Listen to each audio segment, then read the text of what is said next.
வணக்கம், welcome to ராஜா மகம். இன்னைக்கு ராஜா மகம்ல நம்ம என்ன பார்க்க போறோம் அப்படின்னா ஒரு குக்கிங் விளாக் தான் பார்க்க போறோம். நான் வீடியோ போட்டு ரொம்ப நாள் ஆச்சு, அதனால இன்னைக்கு ஒரு குக்கிங் விளாக் போடலாம் அப்படின்னு ஒரு ஐடியாவில் எங்கள் கிச்சனில் நான் நிற்கிறேன்.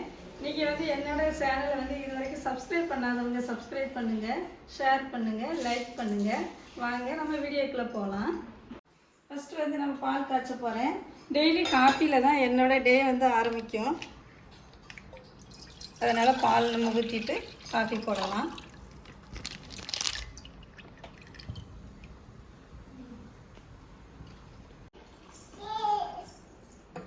நான் இப்போ காஃபி குடிச்சிட்டு என்னோட குக்கிங் வேலைகளை ஸ்டார்ட் பண்ண போகிறேன். காலையில் நம்ம வீட்டில் டிஃபன் இட்லி தான். அதனால் நான் நேற்று மாவு அரைச்சி வச்சுருந்தேன். நல்லா பக்குவமாக இட்லிக்கு ஏற்ற மாதிரி நல்லா பொங்கி அழகாக இருக்குது. வாங்க நம்ம இட்லி அவிக்கலாம். ஃபஸ்ட்டு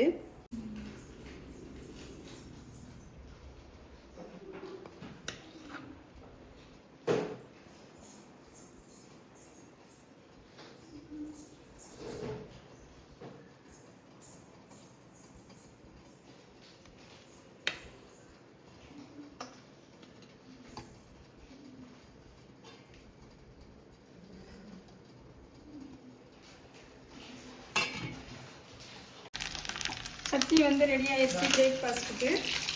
இன்றைக்கி தேங்காய் சட்னி, தக்காளி சட்னி. நம்ம வீட்டில் சட்னி பார்க்கவே நல்லா இருக்கு.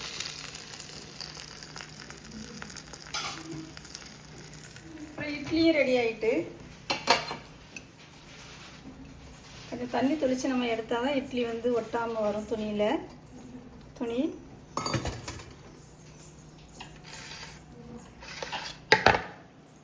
சூப்பரான இட்லி.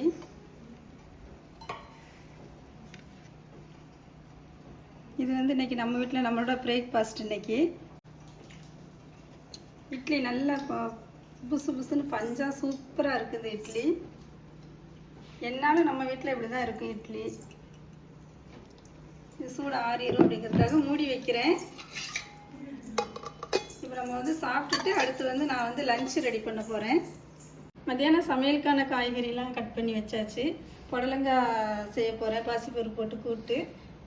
அதை நம்ம இப்போ வேக வைக்கலாம். அதுக்கு தேவையான தண்ணி ஊற்றிடுதேன். ஊற்றிட்டு பாசிப்பருப்பு கழுகி வச்சதுனால அது உறைஞ்சிருச்சு. பாசிப்பருப்பு ஒரு கொதி வந்தோடனே புடலங்காய் அதில் போடணும். அது கொதி வரட்டும். அதுக்குள்ளே நம்ம பீன்ஸ் இப்போ பொரியலுக்கான வேலைகளை பார்க்கலாம். கொஞ்சம் எண்ணெய் ஊற்றியாச்சு. எண்ணெய் ஊற்றிட்டு பொரியலுக்கு பீன்ஸ் போடுறேன். எண்ணெய் நல்லா காஞ்சிருச்சு.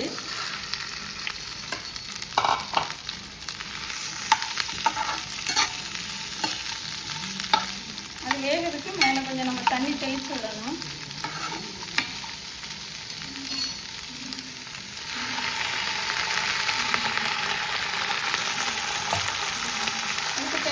உப்பு போட்டுக்கலாம்.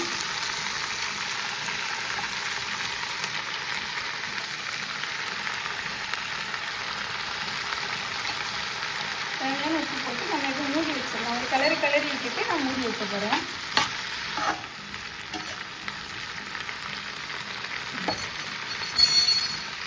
எனக்கு பீன்ஸ் வேகட்டும். இங்கே அந்த பீன்ஸ் அடுப்பில் வைக்கிற டயத்தில் பாசிப்பருப்பு நல்ல கொதி வந்துருச்சு. கொதி வந்த உடனே இந்த புடலங்காயும் வேக வைக்க போகிறேன். அது கூடயே ரெண்டும் ஒரே நேரத்தில் ஒன்றா வெந்துடும்.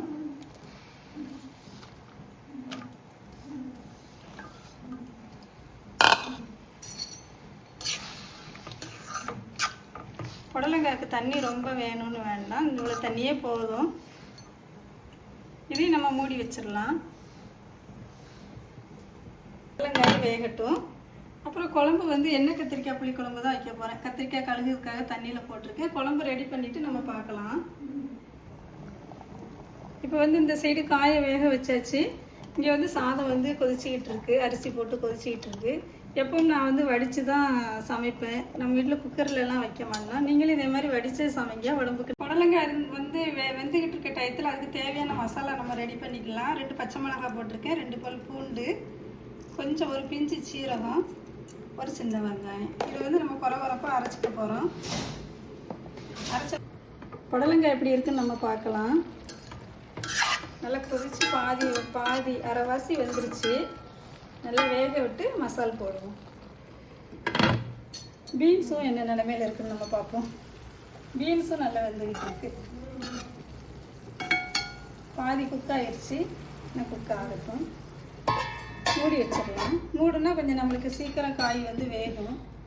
புடலங்காய்க்கு மசாலா நம்ம ரெடி பண்ணி வச்சாச்சு. இப்போ அடுத்து வந்து குழம்புக்கு வந்து மசாலா ரெடி பண்ண போகிறேன். அதுக்கு தேங்காய், சின்ன வெங்காயம். எங்கள் வீட்டில் தேங்காய் சேர்த்து தான் நான் வந்து குழம்பு வைப்பேன். சரி, நம்ம அரைச்சி பீன்ஸ் வந்து வெந்துருச்சான்னு பார்ப்போம். நம்ம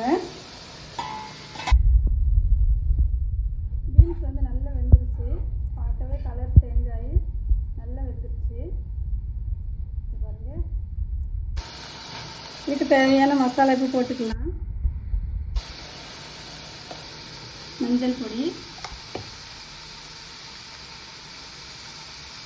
வத்தல் பொடி. புளிக்குழம்புனால பொரியலுக்கு காரம் நான் கம்மியாக தான் சேர்க்கேன்.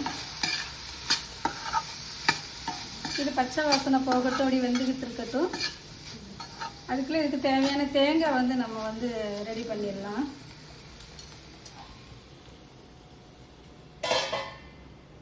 தேங்காய் வந்து ஜாரில் போட்டிருக்கேன் நான்.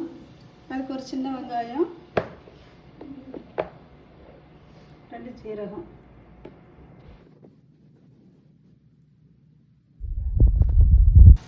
மஞ்சள், மிளகாய் பொடி போட்டு பீன்ஸ் வந்து பச்சை வாசனை போயிடுச்சு.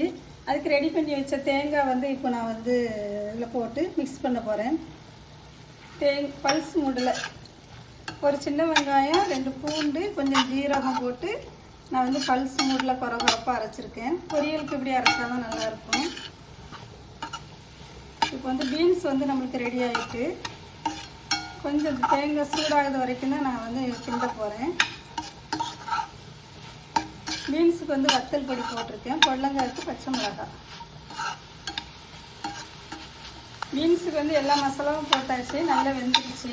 இப்போ இறக்குற ஸ்டேஜுக்கு வந்துட்டு கடைசியாக தான் நான் இன்றைக்கி தாளிக்க போகிறேன். வேறு பவுலில் மாற்றி சாதம் வந்து நல்லா வெந்துருச்சு. நான் இப்போ வடிக்க போகிறேன். புடலங்காய் வந்து நல்லா குக்காக இருக்குன்னு நினைக்கிறேன். மூடி பார்க்கலாம். புடலங்காய் வந்து நல்லா குக் ஆயிடுச்சு.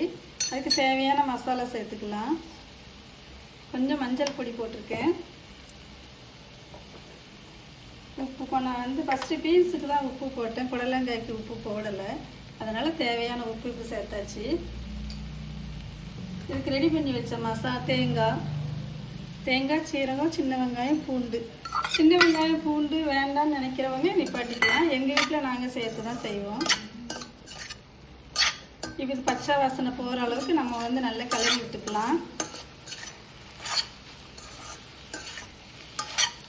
புடலங்காய் இது வந்து கூட்டுன்னு சொல்லலாம், பாசிப்பருப்பு போட்டு பொரியல்னு சொல்லலாம். புளிக்குழம்புக்கு இது ரொம்ப நல்லாயிருக்கும்.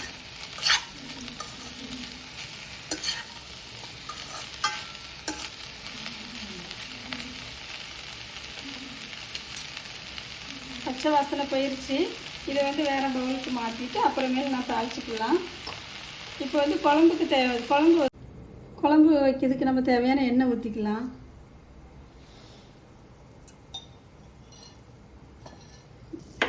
இப்போ என் மண் சட்டியில் தான் நான் வந்து எண்ணெய் கத்திரிக்காய் புளிக்குழம்பு வைக்க போகிறேன். அது கொஞ்சம் வெந்தயம் போட்டுக்கலாம்.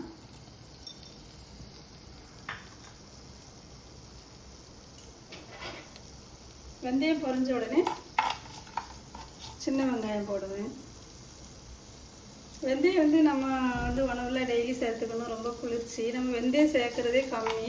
இந்த மாதிரி புளிக்குழம்பு வைக்கும்போதெல்லாம் வெந்தயம் ஃபஸ்ட்டில் எண்ணெயில் கொஞ்சம் பொரிய விட்டு நம்ம அதுக்கப்புறம் குழம்பு வச்சோம் அப்படின்னா வெந்தயம் நம்மளுக்கு உடம்புல சேரும். வச்சிருச்சு.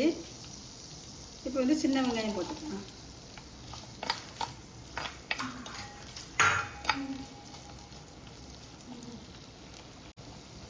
வெங்காயம் வந்து தேவையான அளவு வதங்கிட்டு நம்ம தக்காளி சேர்த்துக்கலாம். நம்ம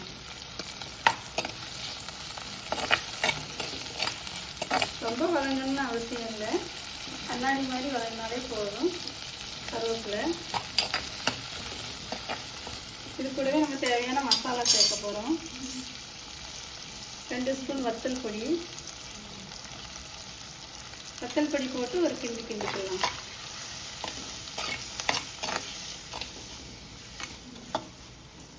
அப்புறம் தேவையான மல்லிப்பொடி, ஜீரகமும் இதிலே சேர்ந்துருக்கு. அதனால் அந்த ஜீரகம் தனியாக சேர்க்கலை, மல்லிப்பொடி கூட ஜீரகம் சேர்ந்துருக்கு.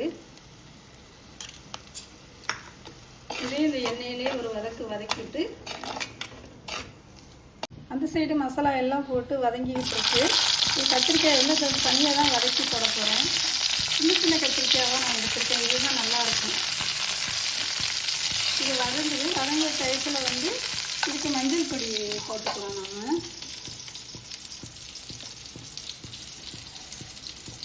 தேவையான மஞ்சள் பொடி போட்டாச்சு. நெல்லிக்காய் சைஸு புளி கரைச்சி வச்சுருக்கேன், அதையும் இதில் ஊற்றுவேன். தேங்காய் வெங்காயம் அரைச்சி ரெடி பண்ணி வச்சுருந்தோம்ல, அதையும் சேர்த்து ஊற்றுவேன். தேவையான தண்ணி சேர்த்துக்கலாம். தேவையான தண்ணி சேர்த்தாச்சு.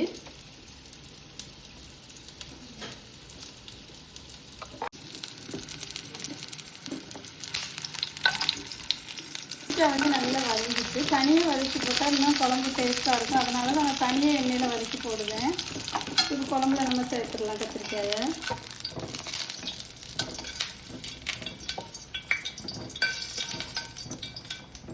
இப்போமே கத்திரிக்காய் மிதக்குது, பார்க்க நல்லா இருக்குது. குழம்பு நல்லா கொதிக்கட்டும். அந்த டயத்தில் நான் முட்டை வேக போட்டிருக்கேன். குழம்பு கொதிக்கிறதுக்குள்ளே முட்டையும் வெந்துடும். குழம்பு வந்து இப்போ நம்ம வத்தி இருக்கா என்னன்னு பார்க்கலாம். நான் கொஞ்சம் நல்லா வத்திருச்சு, காயும் ஓரளவு வெந்துட்டு இன்னும் எண்ணெய் பிரிஞ்சு வரணும். அதனால் நான் கொஞ்சம் நேரம் சிம்மில் போட போகிறேன். இருக்கட்டும். அதுக்கு நடுவில் வந்து இந்த காய் தாளிக்காமல் இருந்ததில்ல, அதை வந்து நான் வந்து ஸ்டவ் ஆன் பண்ணிவிட்டு நம்ம பீன்ஸுக்கும் பொடலங்காய்க்கும் தாளிச்சிக்கலாம். கடுகு போட்டுக்கிறோம். நம்ம வெங்காயம் தாளிக்கிறதுக்கு சின்ன வெங்காயம் சேர்த்தா நல்லா இருக்கும். பொன் நிறமாக வேகட்டும். அது கூடவே கருவேப்பிலை. வெங்காயம் வந்து வெந்துருச்சு. இப்போ வந்து நம்ம வந்து காய் தாளிக்க போகிறோம். அப்புறம் புடலங்காய் தாளிச்சிட்டு அப்படியே இருக்கட்டும். மூடி போட்டு நம்ம மூடிடலாம். வாசனை வந்து நல்லா அதிலே இருக்கும். சாப்பிடும்போது கூட நம்ம எடுத்து கிளறி விட்டுக்கலாம். ரெண்டாவது தாளித்தா தான் நல்லாயிருக்கும். ஃபஸ்ட்டே கடுகு போட்டு தாளித்தோம் அப்படின்னா குழம்பு வந்து நல்லா இருக்கும், காய் வந்து நல்லா இருக்காது. குழம்பு வந்து எண்ணெய் பிரிஞ்சு வந்துருச்சான்னு பார்ப்போம். எண்ணெய் பிரிஞ்சு நல்லா அழகாக குழம்பு வற்றி காயெல்லாம் வந்து சூப்பராக வந்துருச்சு. குழம்பு இனிமேல் தாளிச்சிடலாம். நம்ம கடுகு போட்டு பொன் நிறமாக வந்துருச்சு. இப்போ கடுகு போட்டுட்டு நான் குழம்பு தாளிக்க போகிறேன்.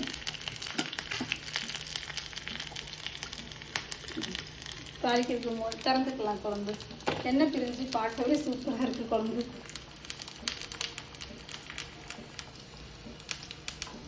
இது நம்ம தாளிச்சிடலாம். தாளிச்சிட்டு இப்படி மூடி வச்சுட்டு நம்ம 2-3 நிமிஷம் கழித்து திறந்து பார்ப்போம். அடுப்பையும் ஆஃப் பண்ணிடுறேன். மண்சட்டினால அந்த சூட்டில் குழம்பு வந்து கொஞ்சம் நேரம் கொதிச்சிக்கிட்டே தான் இருக்கும். இந்த சமையல் எல்லாமே முடிச்சிட்டேன். இந்த ரெசிபி வந்து உங்களுக்கு பிடிச்சிருக்குன்னு நினைக்கிறேன். புளிக்குழம்புக்கு என்னென்ன காய் வச்சா நல்லா இருக்குமோ அந்த காம்பினேஷனில் நான் இன்றைக்கி சமையல் பண்ணியிருக்கேன். நீங்களும் இதே மாதிரி சமைச்சு சாப்பிடுங்க. என்னோடய வீடியோ எப்படி இருக்குது அப்படிங்கிறத பார்த்து நீங்கள் வந்து கமெண்ட் சொல்லுங்கள். ராஜாம்மா ஹோம் சேனலுக்கு வந்து சப்ஸ்கிரைப் பண்ணாதவங்க நீங்கள் சப்ஸ்கிரைப் பண்ணுங்கள். வாங்க என்னோடய சமையல் வந்து எப்படி இருக்குது அப்படிங்கிறத நான் வந்து காமிக்கிறேன். சாதம் சுட சுட நல்ல வடித்த சாதம், அப்புறம் எண்ணெய் கத்திரிக்காய் புளிக்குழம்பு. குழம்பு பார்க்கவே சூப்பராக இருக்குது. அப்புறம் பார்த்திங்கன்னா இது பீன்ஸு பொரியல் தாளித்தது வந்து இப்போ தான் நான் கிண்டி விடுதேன். பீன்ஸ் பொரியல் நல்லாயிருக்கு. அப்புறம் புடலங்காய் கூட்டு பொரியல் எப்படி வேணாலும் சொல்லிக்கலாம், நம்ம இஷ்டம்தான். அடுத்து தயிர், வேக வச்ச முட்டை. இதுதான் இன்றைக்கியோட சமையல் வீடியோ. மறக்காமல் நேரம் இருக்கும்போது எல்லோரும் இந்த வீடியோ போய் பாருங்கள். இன்னும் அடுத்த விழாக்கள் உங்களை எல்லோரும் சந்திக்கிறேன்.